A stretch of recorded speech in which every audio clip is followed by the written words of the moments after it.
بسم اللہ الرحمن الرحیم نحمده ونصلي ونسلم على رسوله الكريم وعلى آله الطيبين الطاهرين وعلى أصحابه أجمعين أما بعد فأعوذ بالله من الشيطان الرجيم بسم الله الرحمن الرحيم چینل فہم قرآن و حدیث کے سلسلہ فہم حدیث میں خوش آمدید۔ آج ہم بخاری و مسلم کی ایک حدیث مبارکہ پڑھنے اور سمجھنے کی سعادت حاصل کریں گے۔ دعا ہے رب کریم عمل کی بھی توفیق عطا فرمائے، آمین۔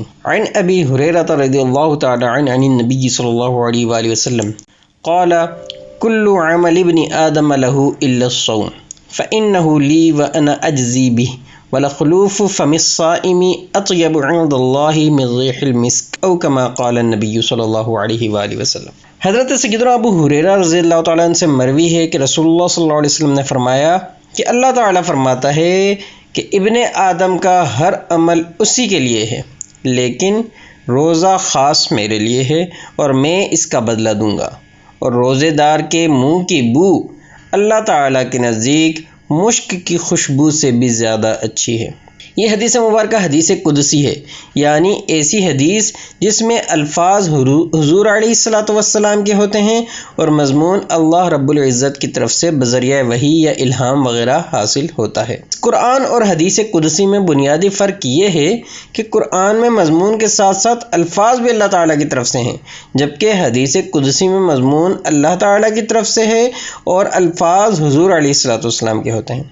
اس حدیث مبارکہ میں اللہ تعالیٰ فرماتا ہے کہ روزہ میرے لیے ہے، کیونکہ اس کی عبادت سے میرے علاوہ کسی کی عبادت نہیں کی جا سکتی، اور یہ میرے اور میرے بندے کے درمیان ایک راز ہے جس کی جزا میں خود ہی عطا کرتا ہوں، وہ اس طرح کہ روزے دار کو اجر بڑھا کر بغیر اعداد و شمار کے عطا فرماتا ہوں۔ قاضی ایاز مالکی علیہ رحمہ فرماتے ہیں کہ روزہ کے اجر و ثواب کی کوئی مقدار مقرر نہیں ہے، اور نہ ہی اللہ کریم کے سوا کوئی اس کو شمار کر سکتا ہے۔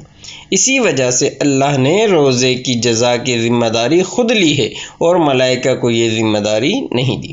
یہاں یہ بات ذہن میں آتی ہے کہ سارے ہی اعمال اللہ تعالیٰ کے لیے ہیں اور ان کی جزا بھی اللہ تعالیٰ ہی دیتا ہے، تو پھر روزے کی ہی تخصیص کیوں کی گئی؟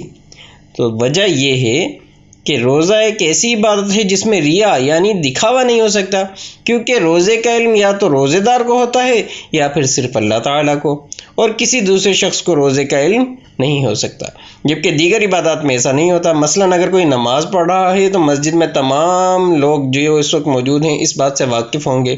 مناسک حج بھی تنہا کوئی ادا نہیں کر سکتا، اس لیے تمام لوگوں کو اس کا بھی علم ہو جاتا ہے۔ صدقہ زکوٰۃ وغیرہ ادا کریں گے تو کسی کو نہ بھی بتائیں تو کم از کم لینے والے کو تو اس بات کا یقینی علم ہوگا ہی۔